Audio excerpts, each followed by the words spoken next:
గుంటూరు జిల్లా కేంద్రంలోని 47వ బీజేపీ ఆవిర్భావ దినోత్సవ కార్యక్రమాన్ని ఘనంగా నిర్వహించారు. కార్యక్రమంలో బీజేపీ రాష్ట్ర అధ్యక్షులు పివిఎన్ మాధవ్ పాల్గొన్నారు. ఈ సందర్భంగా గుంటూరు జిల్లా బీజేపీ కార్యాలయం పార్టీ జెండాను ఎగురవేశారు మాధవ్. అనంతరం లక్ష్మీపురంలోని వాజ్పేయి విగ్రహానికి పూలమాలలు వేసి నివాళులర్పించారు.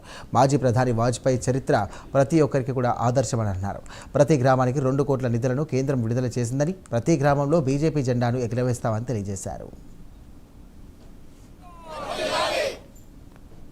46 సంవత్సరాలు పూర్తయి 47వ సంవత్సరంలో వేళ అడుగుపెట్టింది. మా పార్టీ ఆవిర్భావ దినోత్సవం దేశవ్యాప్తంగా పెద్ద ఎత్తున చేసుకోవడం జరుగుతుంది. ఆంధ్రప్రదేశ్లో మన ఊరు మన జెండా అని చెప్పి ఒక ప్రత్యేక కార్యక్రమం ఈరోజు మొదలు రేపు అక్టోబర్ 21, 1951లో భారతీయ జనసంఘ ఏర్పడింది.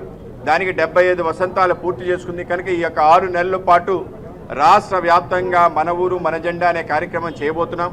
ఈ యొక్క మన ఊరు మన జెండా యొక్క కార్యక్రమ ఉద్దేశం ప్రతి గ్రామంలో పార్టీ జెండా ఎగరాలి.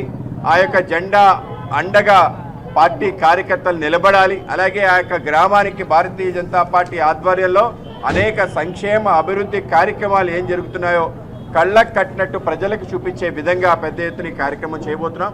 ఆ విధంగా ప్రతి గ్రామ పంచాయతీకి పెద్ద ఎత్తున నరేంద్ర మోడీ గారు నిధులు ఇవ్వటం, నేరుగా నిధులిచ్చే విధంగా 14th, 15th ఫైనాన్స్లో గ్రామాలకి నిధులు ఇచ్చారు. సుమారు 2 కోట్ల రూపాయలు ప్రతి గ్రామానికి గత 6 సంవత్సరాల్లో రావటం జరిగింది.